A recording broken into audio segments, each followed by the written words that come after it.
What's up, everybody? This is the 6th episode of Kofe Talk, a podcast in which we connect you with someone from the sports community and talk over a cup of coffee. Our next guest is the Director of Communications for the Brooklyn Cyclones, minor league affiliate for the New York Mets, Billy Harner. What's going on, man? Santino, what's going on? Thanks for having me on the show. It's been a while. I appreciate it. It absolutely has been. First off, just extremely grateful you taking the time. I know your time is very valuable right now as you got, 3 little kids running around. Yeah, we got three kids under 6. So at some point you may see one of them jump in the background and maybe dressed like Thor or the Hulk or something like that. So don't be afraid. It's just one of my terrors taking over my head. They're just like, Dad, what are you doing? Come play. Right. Yeah. No, we were doing a Zoom for the Mets not too long ago. Mm-hmm. And thankfully it was just in the intro of it. And one of my kids came running in the background telling me he needed me to change him and he didn't have any pants on. So we were in a good spot. So hopefully that doesn't happen again because this is going out to the world. Well, good thing we can edit on the back end. If your kid runs it is naked when you're on with your boss, it's probably not the best thing or the what you want. Sandy wasn't on. I didn't want Sandy to see my 3-year-old's butt cheeks running around in the background. Yeah, that's when you just like spin the conversation. And you're like, family over everything. Exactly. It's like, these are the kiddos. Work-life balance. This is the life, and this is the work. So we figure. No doubt. To give everyone a little bit of backstory, Billy will forever be my right-hand man. He gave me my first job in sports out of college. Hired me as a communications intern for the Cyclones. And knowing that job did not pay very well, and Brooklyn being an extremely expensive place to live, he offered me a secondary role that would then allow me to live in the hotel that the players were staying in rent-free. The only catch was that I, had to safely drive the players back and forth from their games and safely. Yeah, we had a minor issue, but nobody got hurt. Yeah, it was about a week into you working, and I get a phone call from Santino saying, "Hey, got into a car accident with the players. What do I do?" And that led to a conversation that I did not want to have with our boss, but we figured out everybody was fine. It's a fun story when you look back at it now. Yeah, no doubt. They were big vans, and like driving down New York City streets with these big vans, it was not an easy thing. And I think you're right. It was like the first week, I thought I was going to get fired on the spot. Like, I knew you a little bit, and we were working, somewhat together prior to me actually starting, but Kevin and Steve were like brand new, and I was scared at the time. So I think when you look back at it, there's probably somebody that's been in the big leagues or will be in the big leagues that was in that van. So it's a fun little story to have. Yeah, I think luckily like Pete Alonso and Justin Dunn and some of those guys, they weren't there quite yet. No, so yeah, too early, right? We didn't have the draft picks yet. I was just like, not a good one. But Billy, you've spent 17 years with the Mets. 17 plus years with the Mets. Just, can you give me a little bit of backstory on how you got started and kind of what your job has progressed and what you're doing now? It's been an interesting ride. We're named after a roller coaster. It's been a little bit like that. I started off in 2001 when the team first started. I was working in the basement of a sporting goods store making trophies. And I had interviewed for a job with the Cyclones in April. I had interviewed with Steve Cohen, who is now the vice president of the team. I was a senior in high school at the time. So I interviewed, thought it went really well. A guy, Dave Campanaro, who was a friend of mine through family forever, was the director of communications at that time. So I thought, I got a good shot. I'm going to get this job. I didn't hear from anybody. I showed up to opening day, the first ever game in Cyclones history, the first game of professional baseball in Brooklyn since the Dodgers left in the 50s. So it was a big deal. There was, media from 300 places and all over the world. For sure. And as I'm walking through the front gates, Steve Cohen, who was the GM at the time, now he's the VP, was handing out pocket schedules or whatever he was doing. Okay. And he looks at me and he's like, "Oh, blank, I forgot to call you. Can you start tomorrow?" And so I didn't go. I went in the next day to the sporting goods store and said, "I'm out. I'm not going to make trophies in your dungy basement anymore. I went to work for the Cyclones. That first year I worked in the ticket office, which was interesting because the first year of the Brooklyn Cyclones, they put tickets on sale in April. The day they put tickets on sale, the entire season sold out. So they decided they were going to build bleachers in the outfield. And so between April and June, they had to build bleachers for 1,000 people in the outfield. And it was set up where 500 tickets would be sold in advance. 500 tickets would be sold the day of game. So I would come into work every day and you would have people outside lined up and just, you'd have to rapid fire out 500 tickets for GA seats in the bleachers. And then that was basically a wrap. You didn't have anything else to sell. So we'd have some player pass list tickets later on in the day, but that was interesting. So that was my first year was doing ticket sales or ticket window sales. I didn't really, do cold calls or anything like that. Right. Then the second year I did ballpark operations because the guy who was in charge of ballpark operations knew me. And he said, "Hey, I'll take Billy because he's the only name that I know. And I don't want to learn anybody else's name." So I did ballpark operations the second year. And then year 3, 4, and 5, I did communications and PR in that department and loved it. And that's sort of what I wanted to do. And I knew that was what I wanted to do sort of coming into it. I just didn't have the opportunity to get on that track. Right. So that led to me working in State College, Pennsylvania with the Spikes, another minor league team, and the Altoona Curve, which were owned by the same people. So I was there for 2 years. Came back to New York in 2007 to work for the Mets. Worked the last year at Shea Stadium, the first 2 years at Citi Field in PR, and then left there and went back to the Cyclones in 2010 and have done communications with the Cyclones from 2010 until now. But how it's changed it's night and day. I was with the Mets when we started a Twitter account and we were all like, wow, we'll see if this thing sticks. What's Twitter? Right, exactly. And the way we used to do things, you'd have to take a picture and then send it to different people to get approved that you were going to post this picture.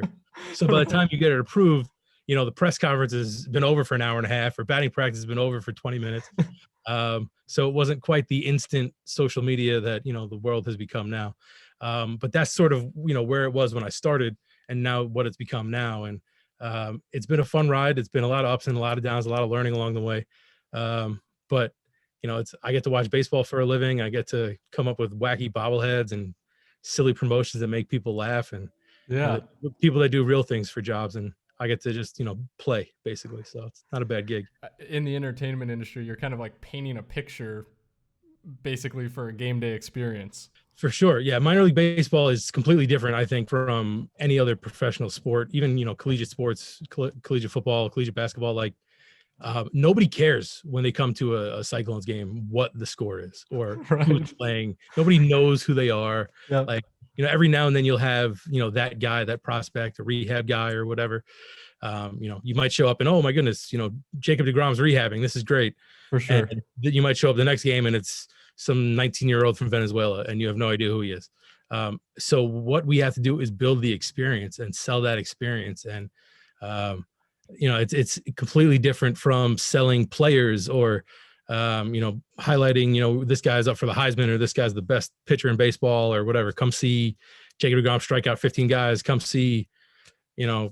That's the easy sell. Touchdowns. Right. That's what it is. I mean, I always say, when you're a major league or you're selling Major League Baseball or Major League whatever, you have these players, who they are. They're help selling themselves. They're on social media. They're promoting themselves. They're getting people hyped for the experience, throughout the season. When you're in minor league baseball, you have a bunch of 18-year-old kids at our level who have blocked social media and Instagram and for sure stuff like that. So you're trying to create. You're not selling the baseball. You're selling the, have a catch with your kid on the field. You're selling, come meet our mascot, come run the bases, be closer to the players than you can for anywhere else for $10, that kind of stuff. Yeah. And I think we've done a really good job over the years doing that and establishing that as sort of our brand, where we're not a baseball team necessarily. We're an entertainment venue. We're a place you go to have fun. You're a place you go to make memories. And a lot of, you helping us do that along the way has been very helpful as well, obviously. I appreciate that. I think it's funny because I left the Cyclones for Temple and got there with Coach Collins. And I was still young, right? Like I think I was 22, 23 years old, and I'm heading into, D1 college football. And to me, I loved the way minor league baseball was ran from an entertainment and off-field perspective. I was like, how can we bring this to the college football level? And I don't know if you remember. I'm sure, like, I was like, Billy, like, look at what I did, blah, blah, blah. It's probably, like, blowing you up. But we had Star Wars night at Temple, and we actually had stormtroopers on the sidelines going crazy. And that is, like, so taboo for college football, right? Because it takes the focus off what's going on in the game. And I think a lot of times people think, it's a distraction for the players and all those different things. Luckily, I had a guy in Coach Collins where he was like, man, fuck it. Like, let's try this. And he's a big Star Wars fan, and he was kind of all in with it. Yeah, I remember when you did that. That was like a proud dad moment for me. I remember seeing that like on SportsCenter and knowing like, yeah, that's my dude. He was definitely had his fingerprints all over that. And I think that's a great thing to do, especially for, a program like Temple at that time, or, when you're trying to differentiate yourself. Yeah. You've seen what Oregon has done over the last 20 years, probably, with different uniforms and different everything. And they sort of started that whole transition into everybody has a different helmet and a uniform for every game. Everybody gets geared up. Like, I mean, everybody.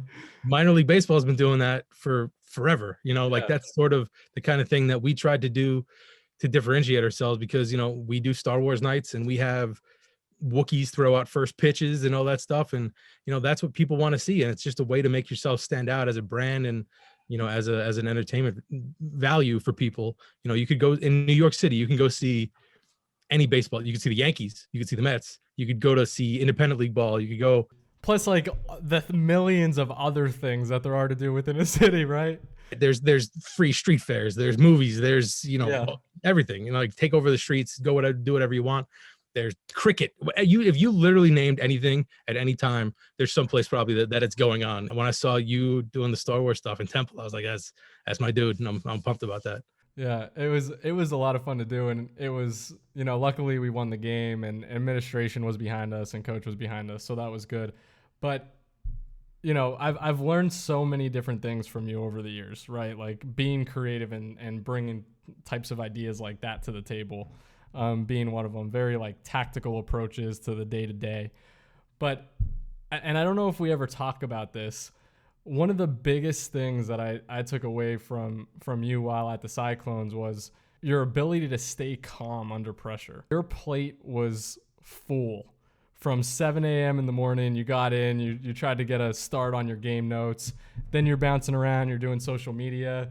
Then you're doing marketing strategy. You're in the ticket office, trying to figure out like the video boards, fireworks at the end of the night. You seamlessly move through all these different roles. And I was able to pick up on that so early in my career that whenever I was thrown into the fire after that, I would like look back at those moments. I'd be like, well, Billy fucking did it. Yeah. I don't know if I sort of like a duck in the pond, where above water, everything's fine. And underneath every flurry of activity.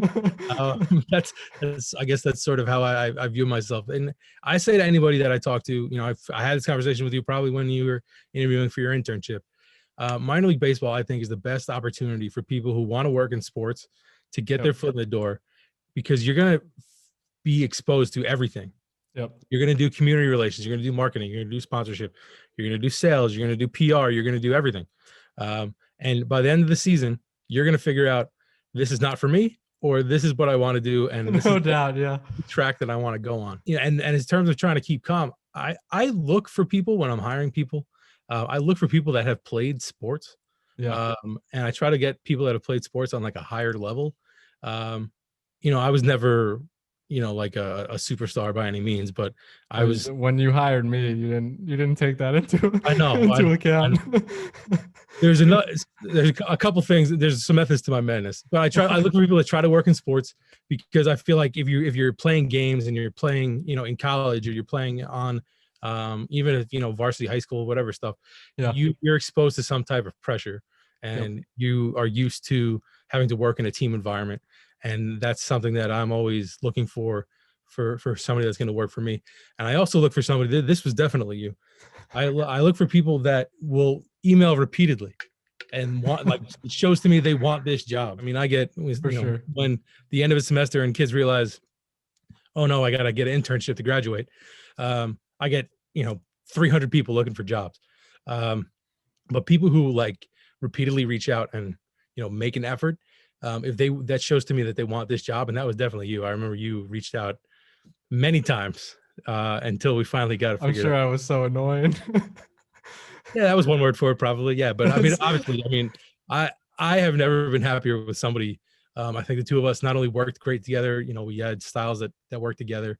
For sure. I think our just personalities matched, and it went from being, an intern to here we are, however many years later, where we're, friends, and you're somebody I talk to on the regular. And I knew you and baby Jen back in the day, and now you're getting married. Oh, look at this. It's all the feels. Look at us. Hashtag Team Jen. more proud, proud dad moments. Exactly. I just had another kid like a week ago, man. Give me some moments. I'm allowed to be emotional. I look back at that moment, and I don't even know if you knew this at the time. When I came in for that interview, like I was graduating school, right? So I didn't really know what I wanted to do. And I had a job offer from like Yelp. And I was sitting there and I was like, I am not going to work at Yelp. I was like, I will do anything to not work at Yelp. And I had like a full-time offer, and you talk to your parents, and I was talking to Jen at the time, and she's like, you need a job, right? Like, you're coming out of school, like, you need to get a job. I'm like, well, I'm gonna take this internship and stay in a hotel with the Brooklyn Cyclones. And they're like, you are crazy. That is not what you should do. And like I said, I was so lucky to get my foot in the door there, and so grateful for you giving me that opportunity, because again, the amount of, and I do the same thing you did with me. When I talk to kids trying to get into the sports world, I'm like, go minor league baseball, because you will be put in position to actually do a job. Like when I was an intern, I was doing jobs that I probably should not have had any place doing. Right. Yeah. You're in minor league baseball. Like our staffs, like I have a staff during the season that's probably 3 people. Mm-hmm.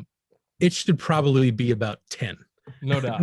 Realistically. For sure. So you're going to be doing real stuff. Like you're not going to make copies, sit at the check-in table. Like, you're going to go get lunch. Like you're going to do stuff. Yeah. And interns are like the lifeblood of minor league baseball, in particular sports, but minor league baseball in particular, because our full-time staff is, 18 people, maybe a stadium that holds 8,000 people. So, we need some help. Yeah, it was so much fun, and I look back at those memories, and I hit up Joe all the time, and I obviously talk to you and Greg and all those guys, and we look back at those moments, and we're just like, and you've been doing it for a stretch of a while, so I can't even imagine the relationships you've built, but like, you are legitimately going all day long, all night long, and then you are just going to sleep and doing and recycling it back in the morning. I mean, and you get so close in such a short amount of time. Yeah, I mean that's really the reason that I think I've stuck around in baseball so long, is the relationships.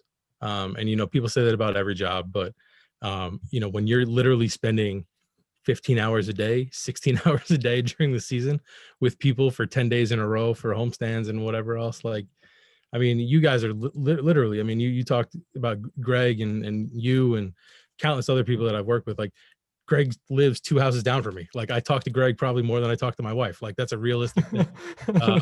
There's guys like you. The best man in my wedding was a guy that I worked with. Yeah. Dave Kennard was the guy that was the best man in my wedding. I worked with him, in the Cyclones. So, it's a lot of hours. It's nuts, but there's a lot of like-minded people that are working together, because I say, all the time, the people who work in minor league baseball are the most talented people in sports, but they're also the dumbest. Because if we did what we do for any other profession, a lot of money, making a crazy amount of money. But it's, you stick around for the people and the silliness and the the stories. So Yeah, it was hard to leave that job because of that. Because you are legit leaving an experience that you just don't get everywhere. And I still continue to work in sports, and football was very hard, and it was the same thing. But there was just something a little bit different about minor league baseball and the way that you have to run around and wear all those different hats, and it just made it very, very different, and it was incredible time. So you've done some unbelievable work throughout your career, right? And built these different campaigns, Seinfeld Night, Brooklyn Slices. I know you partnered with Viacom and brought Nickelodeon Night there. What campaign, and you could even talk a little bit about some of those other ones. What campaign are you most proud of? there's a couple of different, this is like choosing which kid is your favorite, So the Seinfeld Night is probably like that's that thing that I'm probably the most proud of, Yep.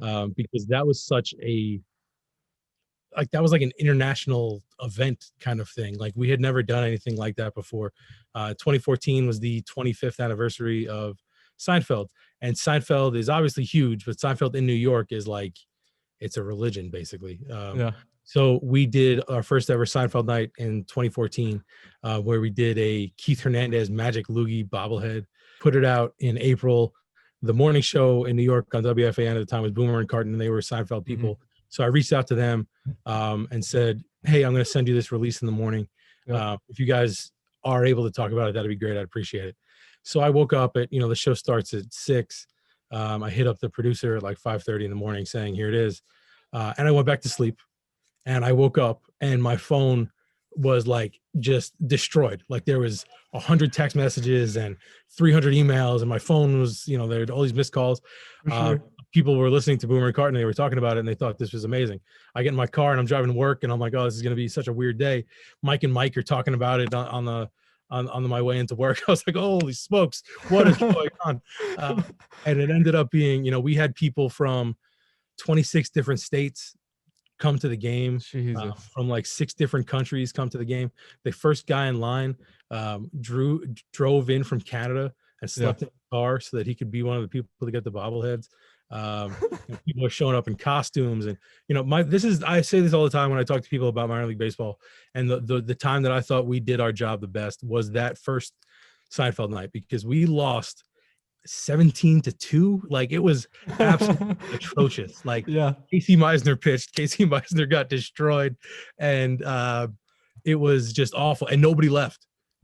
People wanted to stay because we had the Elaine dancing contest post game. Right. There was kids, everybody runs the bases, but Jerry gets a head start, all this stuff. Like people were sticking around for that. Nobody cared we lost 17-2. You're standing at the exit when people are leaving, handing out come back vouchers, here's discount tickets, and people are just talking about how much fun they had and how they can't wait to come back, and this is amazing. And it's grown from, that was the first year we've done it. We've now done it 6 years in a row. Every year is a sellout. We've worked with Warner Brothers and Seinfeld, like fully approved to do this. We've done Brooklyn Cyclones jerseys. We've become the Brooklyn Marble Rise. It's been unreal, the experience that it's been. And as someone who loves Seinfeld, that's something that I'm always very proud of, and something that I think is quintessential minor league baseball in terms of, nobody cared about the game. Everybody came and had fun. And obviously as a business, we make a lot of money with it. So that's obviously very helpful. We did something that the next year in 2015 that actually won the minor league baseball promo of the year. That was called Ambush Baseball. I don't remember. You were there for that. So we did Ambush Baseball, where we worked with 2 little league teams, where we told them to go to a field, and when you show up, we're going to show up with buses, and you tell the kids the game is canceled, and then we're going to say, but you're going to come play at our stadium instead. And it went ape shit, like just losing their absolute minds. For sure. So the moms and dads are crying, the kids are crying. It was just like, it should have been like, this was like before, all these like hidden camera shows. Like it really should have been on some type of like, I should have been gone viral. Rex Catman that this video tweeted out, like it would have been huge. But it was, you would have been Billy Harner, the influencer. I was before my time. I missed it by a couple of years. But that was the most fun thing, I think, that I remember being a part of, because this is now 2015 is when we did that. We're now 5-6 years later, and I still get thank you cards from the parents that were a part of that. Okay. There are people that literally send me Christmas cards. That's awesome. They were a part of this thing. And they send me their kids' baseball cards as they continue to play, and who's playing at what high school and whatever now. Like it was really cool to see just the experience of it. Like we put it on like a regular Cyclones game with in-between inning contests and headshots on the video board, and every kid got their own walk-up music and all that stuff. That's sick. And we put together a video of it that was just like I still watch it every night when I'm having a really shitty day. I'll sit and watch it, and it just like it pumps you up and makes you feel good. And then some of the other stuff you talked about, we did the Coney Island Franks, Brooklyn Slices, Brooklyn Bagels. We've done where we did the name change that has sort of become a standard in minor league baseball now. We were one of the first teams to do it. Fresno did the Fresno Tacos, and we did the Coney Island Franks. Yeah. And we were the first two to do it. I mean, years ago we were the Brooklyn Cyclones when Obama was elected president. I remember there was a bobblehead with that, right? Yeah, there was a Barack Obama bobblehead we did. That was a big one back when he was first elected. So that was probably the first time. But then Fresno did the tacos, and that was the whole brand takeover with hats and merchandise and jerseys and everything. And we did the same with the Coney Island Franks to celebrate 100 years of Nathan's. And that was a big deal, and sort of became a trend in minor league baseball that that has gotten so big that they do this Copa program where every team gets a Spanish alter ego, where you create different logos and merchandise that you use 3 or 4 times a year. So to start something like that, where we were the Franks and the bagels and the slices, and to have it spread to be where I think last year there was 70 teams or 80 teams, something like that were doing the Copa program with their different Spanish personalities. It was cool. So those are the things that I'm probably most proud of that we've done, because in minor league baseball, you try to be, there's so many creative people to, when you're the first, one of the first to do things. When you start a trend, it's a really good feeling, because there's so many smart people and so many creative people. When somebody, takes something you've done and copies it, you don't get pissed. Like you're more like, all right, so this is something good that we did because other people are doing it now. So my question for you is, like, as you're coming up with some of these different campaigns and different nights, like when you guys were putting together Seinfeld Night and coming up what you guys were doing in between innings and putting the whole show together, did you guys know how special it was going to be? Seinfeld Night, when we put it together, it was the perfect storm, I think. Yeah. Of we got the right story in the hands of the right people. And so many baseball writers, so many sports media members love Seinfeld, that it just sort of took off and became something that, I mean, you can't imagine that you're going to put together a minor league baseball game against the Aberdeen Ironbirds on July 5th in Coney Island, and you're going to have people come from 23 states to come see it. Like, nobody thinks that. That's just like, that's outrageous. But the fact that it's become, it's become basically SignCon is what I've sort of called it internally. Where it's a Seinfeld convention of fans that just come. We've had different characters from the show. We had the Soup Nazi. We had Jay Peterman. We had Kenny Banyos come a couple times. Last year we were gonna have the guy that played the Wiz, Mulva. We were having all different people from the show. That's what people come for. The lawyer, Jackie Childs, he came, and he was like, I've never seen someone like, we've had celebrities come for different things. We had all sorts of people from the Sandlot and whatever else.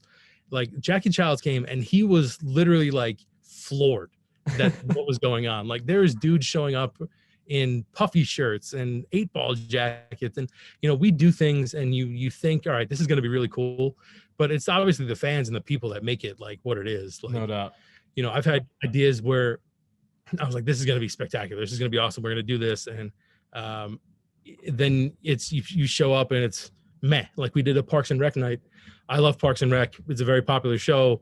We had put together some great stuff for it, and it was good. But like, I think we've set the bar so high with some different things that, good's not Good's like Yeah. we've set the bar so high. We want things where people are going to leave and say that this was the best night of my life. Like if the stadium's not sold out and there's like a line at the ticket office, you're like, yeah, this is just.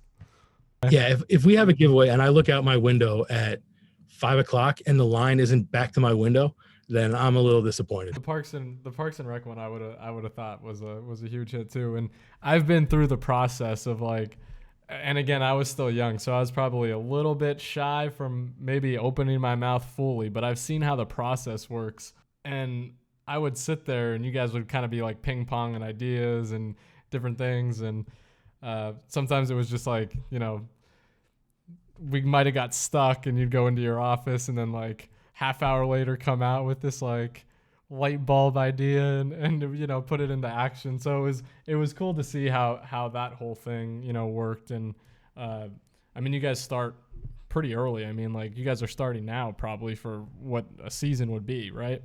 We have meetings. Our season ends in September.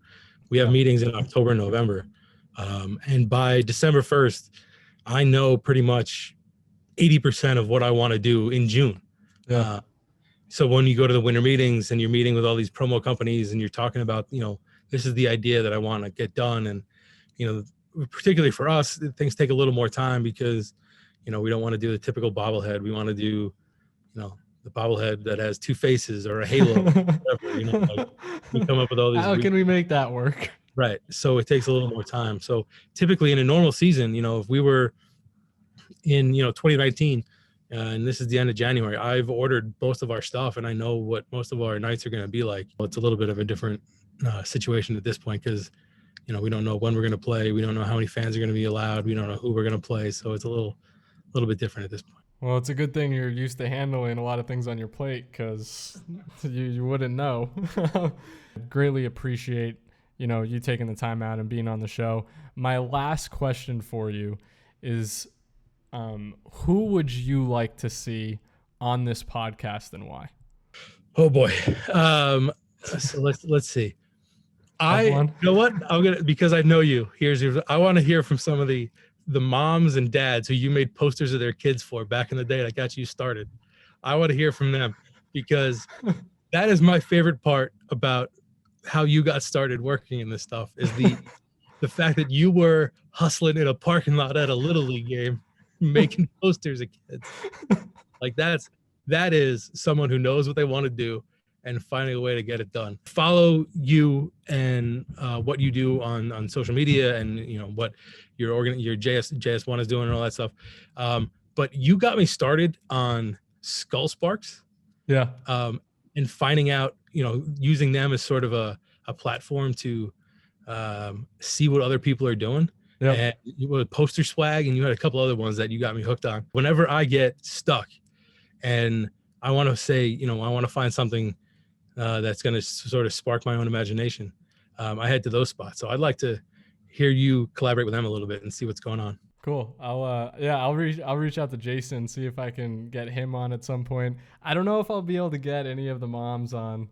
Unfortunately, I can't believe you even remember that story. I must have been a sophomore in college, and I just discovered what Photoshop was, and I was just dabbling in it. And my little brother was playing minor league baseball, and I think I was coaching a little bit, helping my dad out. To be honest with you, I was just like, trying to put some extra money in my pocket, pay for some college rent, beers on the weekend, whatever it was. And I was like, I'm going to put up a stand with a few of these kids. And to my surprise, I sold $5,000 in one day. Mm-hmm. And it just like took off. When you told me this story, I was like, this sums you up, man. You're going to do it and get things done. Yeah. And then after that, I kind of was just like, I got to figure out a way to do this for the rest of my life because I like painting. Like I was just fucking having fun. And that was when you told me that. I remember from my first impressions of you when I first heard that story, I was impressed. And then whenever you would do anything, locker tags or whatever, you always did one for your brother. And I respected that because you were always taking care of your little brother. And that's the kind of person I wanted to be around. So you're getting some insight into my hiring process. Yeah, man, I appreciate it. And thank you again for coming on and doing this. It means everything to me. Man, I don't drink coffee. I had one of those, so we'll call it a spade a spade.